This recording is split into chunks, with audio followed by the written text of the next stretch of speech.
Hello friends, this is Tejas Shastri, Faculty of Economics. So dear students, in this lecture we are going to see very important branch of economics. It's called International Economics, and in this lecture we are going to see these topics like what is trade, what is definition of international trade, and why the international trade arise. So students, if you want to learn international economics, you have to know first what is trade. Trade हमको पता होना चाहिए कि भाई trade होता क्या है और ट्रेड कैसे करते हैं. तो सिंपल पहले तो उसका डेफिनेशन वगैरह देख लेते हैं तो आपको ज्यादा पता चलेगा. सो ट्रेड मीन्स हम ऐसा बोल सकते हैं कि एक्सचेंज क्या करते हैं, एक्सचेंज गुड्स एंड सर्विसेज, है ना. एक्सपोर्ट का ट्रेड का मतलब क्या है कि exchange the goods and services, that means उसको हम बोलेंगे ट्रेड. अब शाम को हम एक सब्जी मंडी में जाते हैं, मार्केट में जाते हैं, वेजिटेबल मार्केट में, है ना. तो मम्मी के साथ मैं जाता हूं कभी कभार. तो हम क्या करते हैं, यहाँ बहुत सारे सेलर होते हैं और हम लोग जैसे बहुत सारे यहाँ पे बायर होते हैं. क्या करते हैं, हम जाते हैं सब्जी मंडी में, फ्रूट मार्केट में, कहीं भी कोई भी मार्केट में जाते हैं. वहां पे क्या करते हैं, भाई सेलर है उससे जो बार्गेनिंग करवाना है वो बार्गेनिंग करके आफ्टर ऑल ये सेलर हमको क्या दे देगा, गुड्स एंड सर्विसेज प्रोवाइड करता है और हम लोग उस वो गुड्स एंड सर्विसेज की बजाय उसको क्या देते हैं, पैसा देते हैं. तो हम दोनों के बीच में क्या हो गया, ट्रेड हो गया. बहुत सिंपल है. चलो ओके. सो ये तो मैंने आपको डेफिनेशन पढ़ाया आपको कि डेफिनेशन क्या है ट्रेड का. सो ट्रेड का डेफिनेशन ऐसा बन सकता है कि trade refers to exchange the goods and services between two person. ये इसका डेफिनेशन हो गया, ठीक है ना. अब ट्रेड की बात करते हैं तो थोड़ा और डीप में जाते हैं. Trade, there are mainly two types of trade. First one is internal trade and second one is international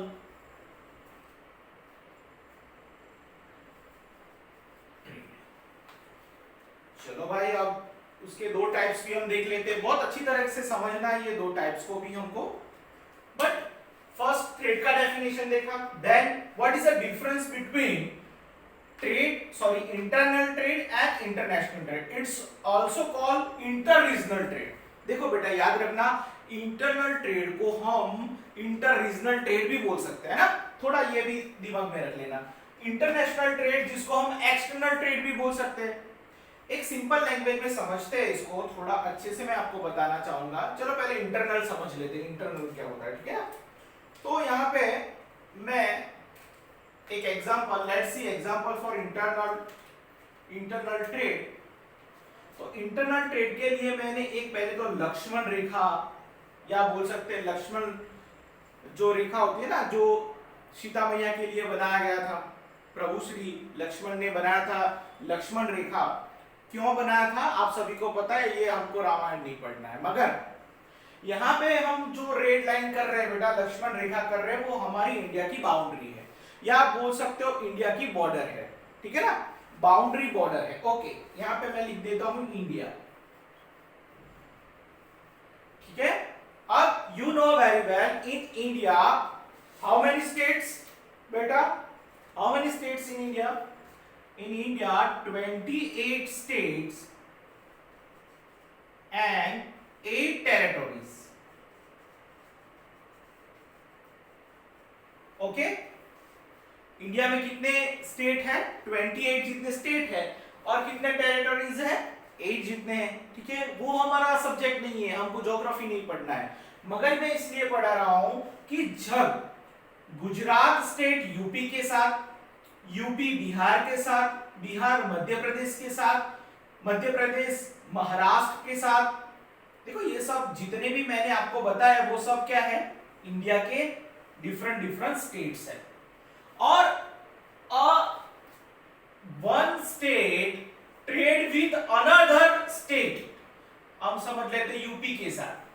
अब गुजरात ने यूपी के साथ, गुजरात ने यहाँ से पीनट्स भेजे यूपी को और यूपी ने यहाँ से उसको वीट भेजा। क्या किया गुजरात ने यूपी के साथ, क्या किया, ट्रेड किया। क्या किया, ट्रेड किया। जो हमारे पास नहीं था वो हमने परचेस किया, जो उनके पास था उनसे हमने क्या कर लिया, परचेस किया, और हमारे पास जो था उनको सेल आउट कर दिया। तो हमने आफ्टर ऑल क्या किया बेटा, ट्रेड किया। बहुत सिंपल। इसीलिए मैंने आपको पहले भी बोला इंटरनल ट्रेड को हम इंटर रीजनल ट्रेड भी बोल सकते हैं, क्योंकि ये घर का मामला है। घर का मामला क्यों है, क्योंकि इंडिया की बाउंड्री से बाहर हम ट्रेड नहीं करेंगे। ये कंसेप्ट में पूरे ज्योग्राफी इसलिए थोड़ा मैं बोलना चाहूंगा क्योंकि हम बाउंड्री की बात कर रहे हैं। In the boundary, when we are trading in the boundary, तो वो हो जाएगा आपका इंटरनल ट्रेड। बोलते हैं ना ये हमारी इंटरनल मैटर है, आप इसमें मत आओ बीच में। इंटरनल का मतलब हमारे घर की मैटर है।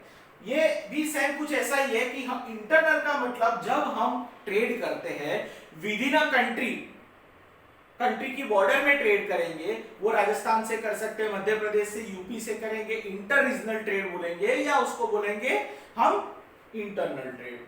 आई थिंक बहुत अच्छे से आपको एक्सप्लेन किया है, आपको समझ में आ ही चुका होगा। चलो ओके, सो आपको बहुत अच्छी तरह से ये समझा दिया है, एक्सप्लेन कर दिया है मैंने कि what is internal and inter regional, दोनों सेम ही है बेटा, मगर हम इन द बाउंड्री काम करेंगे, इन द बाउंड्री ट्रेड करेंगे, वो इंटरनल हो जाएगा। Then second is international trade. So international trade को समझने के लिए भी हम पहले क्या करेंगे, हमारी लक्ष्मण रेखा को, पहले तो ये इंडिया हो गया, ठीक है। अब इंडिया के बाहर भी कोई बाउंड्री होगी तो वो समझ लो इंडिया के बाहर एक बाउंड्री है, वो एशियन कॉन्टिनेंट जिसको हम बोल सकते हैं, ठीक है ना, उसके बाहर वर्ल्ड आ जाएगा, ठीक है ना। तो हम बाउंड्री से बाहर जाके कोई भी कंट्री से, आप देखो इंडिया यूएस के साथ करेगा ट्रेड, इंडिया चाइना के साथ ट्रेड करे, इंडिया जापान के साथ ट्रेड करे। देखो जापान इंडिया में नहीं है, यूएस भी इंडिया में नहीं है ना, और चाइना भी इंडिया में नहीं है, सभी आपको पता है। इंडिया के सब, देखो चाइना हमारे एकदम बोल सकते हैं बॉर्डर टू बॉर्डर कंट्री है, ठीक है ना, जापान हमारे से दूर है, यूएस भी हमारे से दूर है, मगर दूर होने की बात यहाँ पे नहीं है। हम यहाँ पे क्या कर रहे हैं, वो कंट्री से ट्रेड करते हैं, यानी वो हमारी कंट्री में तो नहीं है, हम आउट ऑफ द बाउंड्री जाके ट्रेड कर रहे हैं ना। सो समझना क्या है, when we are trading out of boundary, in the boundary internal, out of the boundary external और इंटरनेशनल। जब कोई एक कंट्री दूसरी कंट्री से ट्रेड करेगी, एक्सपोर्ट इंपोर्ट करेगी, कोई एक कंट्री इंडिया दूसरी कंट्री यूएसए के साथ एक्सपोर्ट इंपोर्ट करेगी, ट्रेड करेगी, वो बन जाएगा आपका इंटरनेशनल ट्रेड।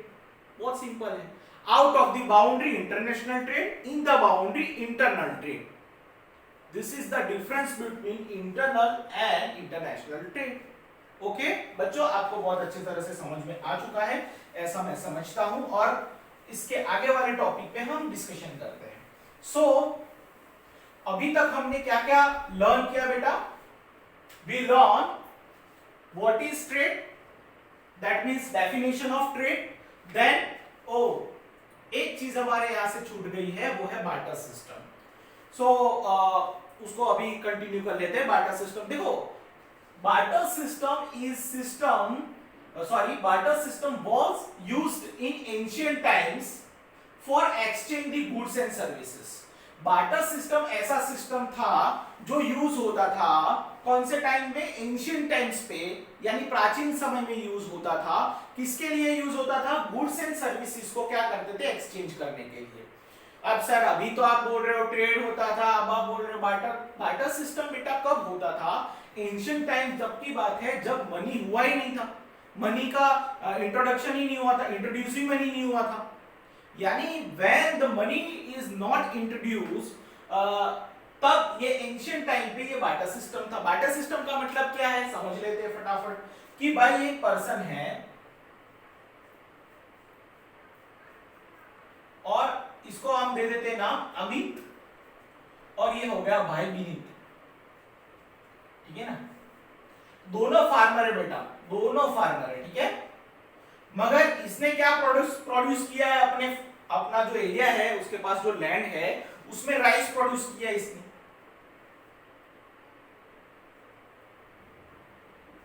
राइस प्रोड्यूस किया है इसने, क्या प्रोड्यूस किया है,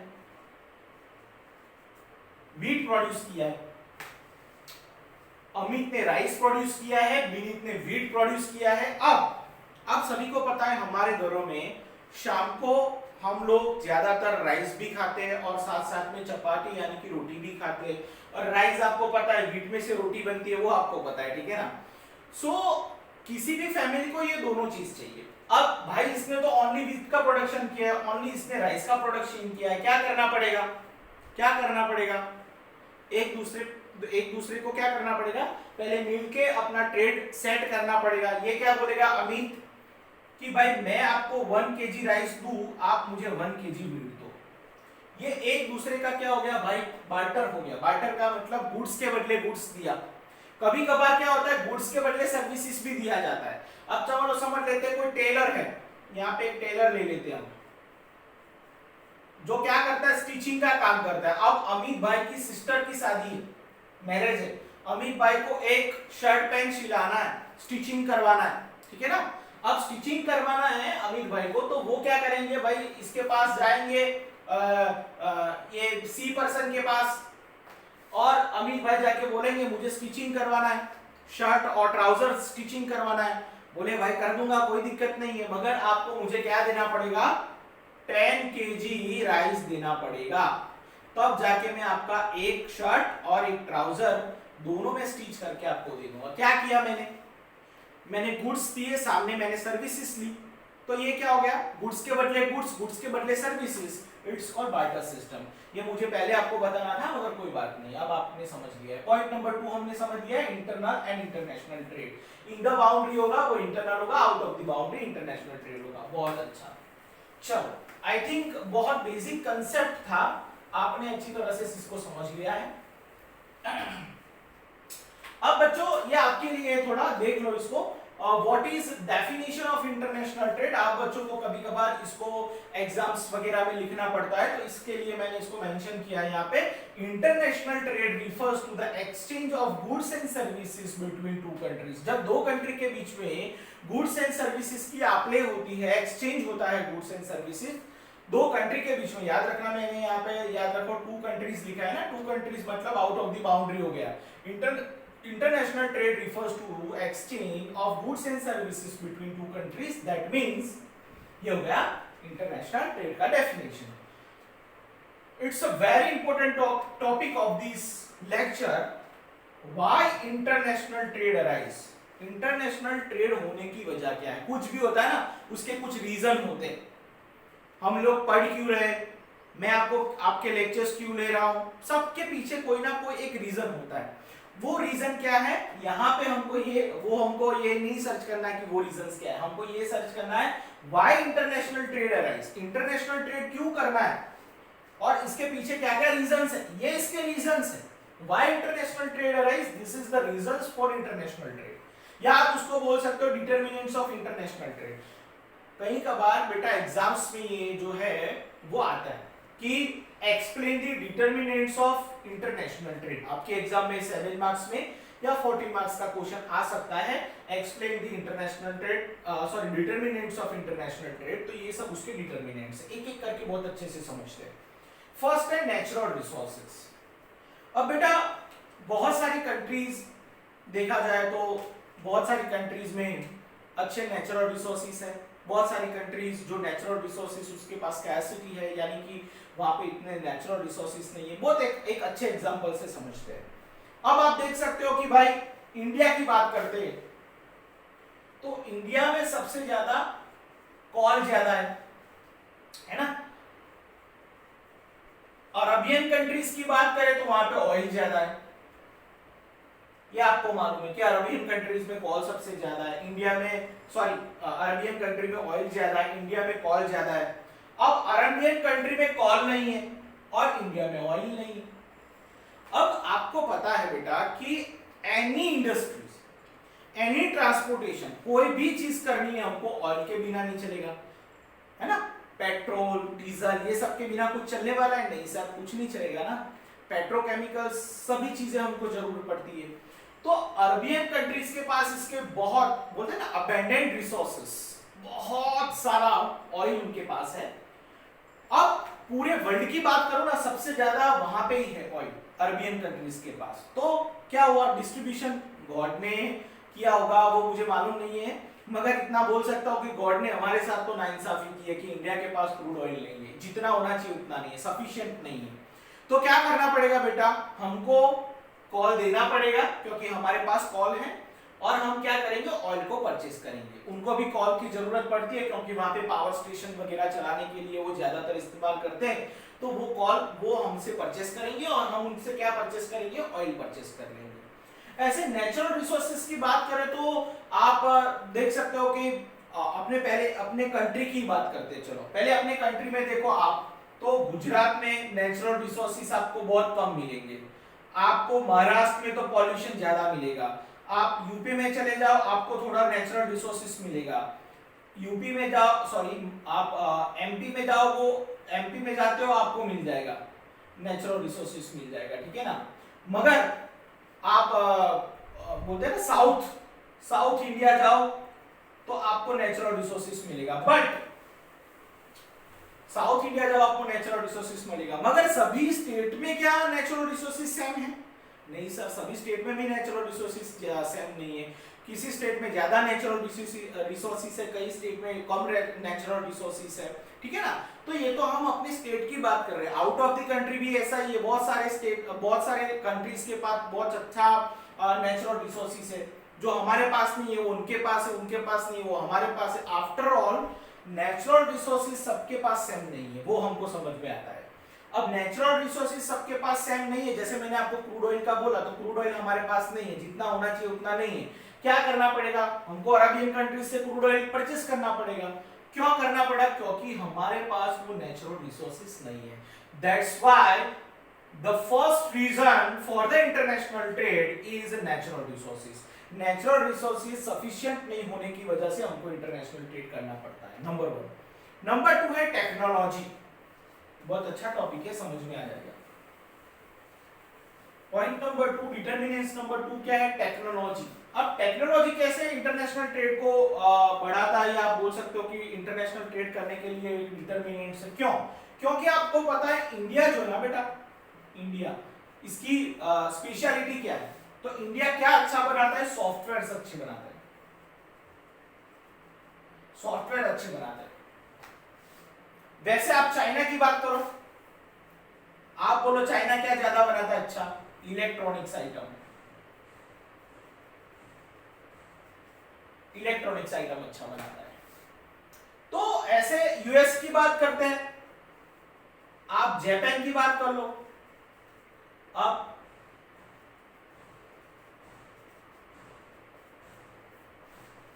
इंडिया सॉफ्टवेयर अच्छा बना लेता है, चाइना इलेक्ट्रॉनिक आइटम अच्छा बना लेता है, यूएस जो है वो हम बोलते हैं ना वेपन्स जिसको बोलते हैं फाइटर प्लेन,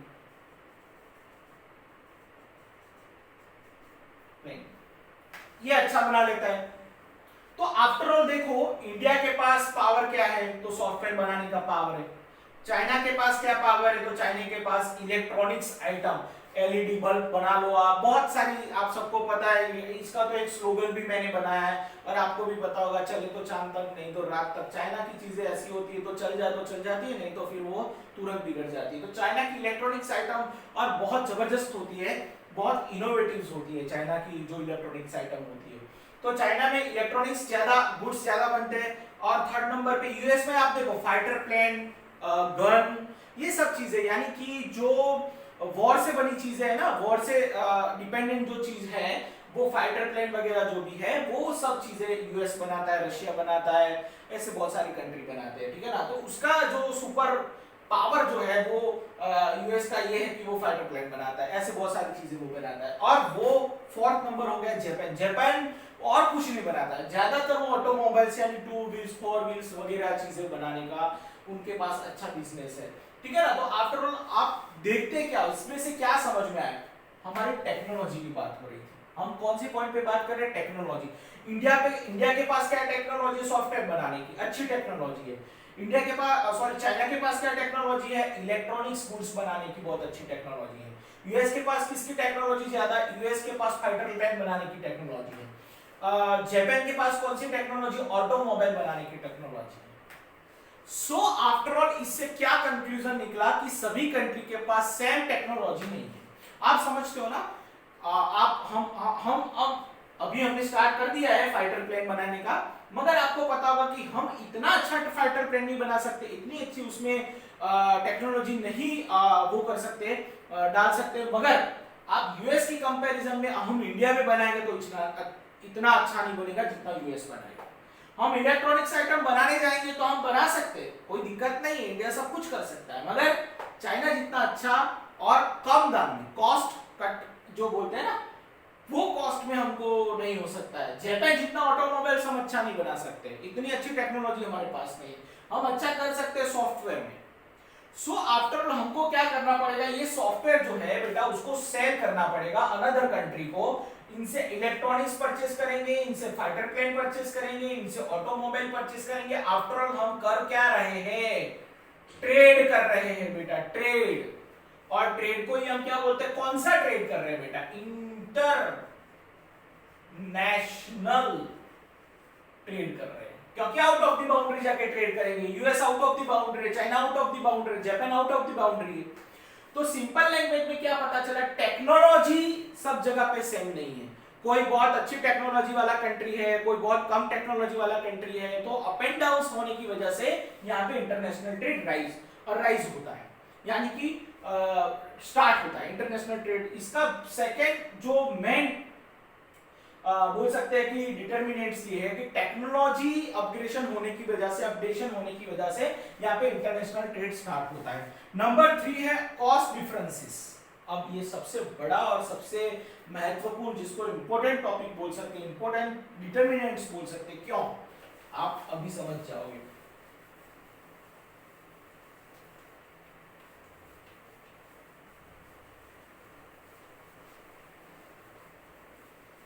तो आपको अच्छी तरह से समझ में आ जाएगा।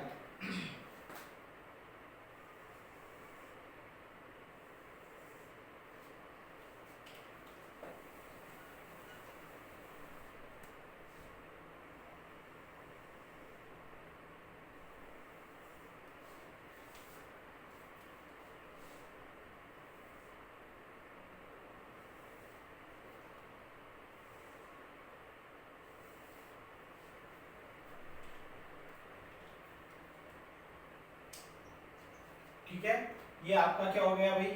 डिमांड कर, ये हो गया सप्लाई कर, ये हो गया आपका डिमांड कर, ये हो गया सप्लाई कर। यहाँ पे हम प्राइस बोल सकते हैं P1 बोल देते हैं, यहाँ पे P लिख देते हैं, ठीक है ना? ये आपका प्राइस हो गया, ये क्वांटिटी हो गया।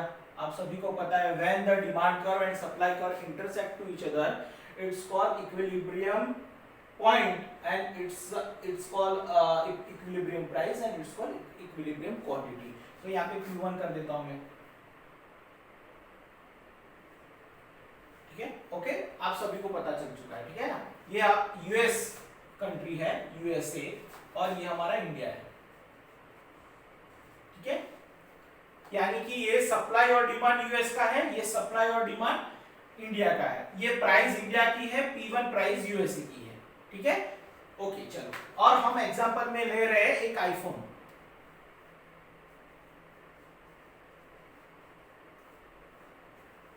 आईफोन हमारा क्या है आज का? एक एग्जांपल है, समझने के लिए कॉस्ट डिफरेंसेस समझना है। अब बेटा सिंपल लैंग्वेज में समझो कि यूएसए में आईफोन जो है वो 70,000 में मिल रहा है, और वही आईफोन सेम मॉडल इंडिया में भी 70,000 में मिल रहा है। आप क्या करोगे? इंडिया से लोगे या यूएस से लोगे? सर आप पागल हो गए, इंडिया से लेंगे सर, उसमें क्या है? अभी 1 रुपये का फायदा नहीं हो रहा है। यूएस से फायदा, यूएस को फायदा करा के क्या क्या हो जाएगा? उससे अच्छा इंडिया को फायदा करा है, हमारी कंट्री है ना? हम क्या करेंगे? इंडिया से लेंगे, यूएस से लेंगे। ये सेम सिचुएशन अभी की ऐसी है। ये P1 प्राइस मतलब 70,000 है, P प्राइस भी 70,000 ही है। क्वांटिटी ये सब सेम ही है, इंडिया और यूएसए में सेम प्राइस पे आईफोन सेल हो रहा है, बट ऐसा हो कि सप्लाई कर्व थोड़ा चेंज हो जाए। चलो समझते, सप्लाई कर्व इतना हो गया, ये नया सप्लाई कर्व आ गया। अब सप्लाई कर्व यानी कि पहले से इंडिया में सप्लाई जो है वो ज्यादा कम हो गया, तो उसका मतलब नया प्राइस अब हमको इंडिकेट करना पड़ेगा, नया प्राइस आएगा, सप्लाई भी नया जाएगा, तो ये प्राइस समझ लो हो गया P1 P2 कर लेते इसको। इसका मतलब ये हुआ कि इंडिया में प्राइस वैसा का वैसा, या उसको बोल सकते 75,000 हो गया, मगर अभी यूएसए में इसको मिल रहा है 70,000 में। इंडिया में क्या हो गया प्राइस 75,000 और यहाँ पे आपको 70,000 में मिल रहा है। आप 5,000 बचाओगे कि नहीं? हाँ सर बचाएंगे ना। तो अब क्या हो गया, इसका मतलब ये हुआ कि कॉस्ट डिफरेंसेस होता है ना, कोई एक कंट्री में जो आप चीज परचेस करना चाहते हो वो सस्ते दाम में मिल रहा है और हमारी कंट्री में वो महंगे दाम में मिल रहा है, उसका रेट ज्यादा है, तो हम क्या करेंगे, हमारी कंट्री से वो परचेस नहीं करेंगे, जहां पे सस्ता है वहां से परचेस करेंगे। क्यों? Cost differences. और इसकी वजह से इंटरनेशनल ट्रेड अराइज होता है या इंटरनेशनल ट्रेड होता है। अब इंटरनेशनल ट्रेड होने की एक वजह कौन सी हो गई? Cost differences. तो ये कॉस्ट डिफरेंसेस क्यों होते हैं? तो वो हो सकता है लेबर की वजह से, कैपिटल की वजह से, ये थोड़ा डीप में जाके हम पढ़ेंगे, ठीक है ना। जो लेबर इंटेंसिव कंट्री है बेटा, तो वहां पे लेबर सस्ता होगा, कैपिटल इंटेंसिव कंट्री है, वहां पे कैपिटल सस्ता होगा। तो यूएस जो है वो कैपिटल इंटेंसिव गुड्स बनाएगा तो उनके वहां वो सस्ते में बन जाएगा, क्योंकि देखो सिंपल चीज बताओ, यूएसए में पॉपुलेशन इतना नहीं है जितना इंडिया में है, यानी जहां पे पॉपुलेशन ज्यादा वहां पे वर्कर्स यानी कि लेबर ज्यादा, तो जहां पे लेबर ज्यादा, आपको लॉ ऑफ सप्लाई समझते हो, आपको समझ में आ जाएगा कि क्या हो जाएगा, लॉ ऑफ सप्लाई आपको समझ में आएगा, तो ये चीज आपको समझ में आ जाएगी कि जहां पॉपुलेशन ज्यादा है वहां पे, अब देखो इंडिया में पॉपुलेशन ज्यादा है ना, तो वहां पे लेबर भी ज्यादा है, और यूएस में पॉपुलेशन कम है तो लेबर भी कम है। अब यहाँ पे लेबर ज्यादा है तो लेबर का रेट मतलब वेजेस जो है वो कम होंगे, और यहाँ पे पॉपुलेशन कम है, लेबर भी, पॉपुलेशन कम है इसलिए लेबर कम है, और लेबर कम है इसलिए इसका वेज जो होगा वो ज्यादा होगा। यानी ये लेबर इंटेंसिव गुड्स बनाने जाएगा तो ये इसको महंगा पड़ेगा, कॉस्टली हो जाएगा, और इंडिया लेबर इंटेंसिव बनाएगा तो बहुत अच्छा होगा। मगर ये कैपिटल इंटेंसिव बनाने गया, इंडिया कैपिटल इंटेंसिव गुड्स बनाने गया तो उसको महंगा पड़ेगा। ये सब चीजें थोड़ा हम देखने वाले नेक्स्ट टॉपिक में देखेंगे, मगर आपको अभी थोड़ा मैंने आपको बता दिया है कि कॉस्ट डिफरेंसेस होता कैसे है। अब ये कॉस्ट डिफरेंसेस की वजह से क्या हो जाएगा कि जो गुड्स है, जैसे आईफोन जैसा गुड्स वो कैपिटल इंटेंसिव गुड्स है ना, तो वहां पे सस्ता है, यहाँ पे महंगा है, तो हम क्या करेंगे, जहां पे सस्ता है वहां से मंगाएंगे, यानी यूएस से मंगाएंगे, ठीक है ना। सिंपल चीज पता चली आपको? Okay done. तो ये कॉस्ट डिफरेंसेस की वजह से इंटरनेशनल ट्रेड स्टार्ट होता है। And the last, new economic orders. अब न्यू इकोनॉमिक्स ऑर्डर्स के लिए आपको थोड़ा हमको पॉलिटिक्स भी समझना पड़ेगा, इसमें थोड़ा पॉलिटिक्स इन्वॉल्व होता है, कैसे इन्वॉल्व होता है, क्या होता है, थोड़ा उसको मैं आपको ऊपर से बताता हूँ, क्योंकि इतना इंपॉर्टेंट टॉपिक नहीं बोल सकते उसको, मगर पढ़ना पड़ेगा क्योंकि एग्जाम में आएगा।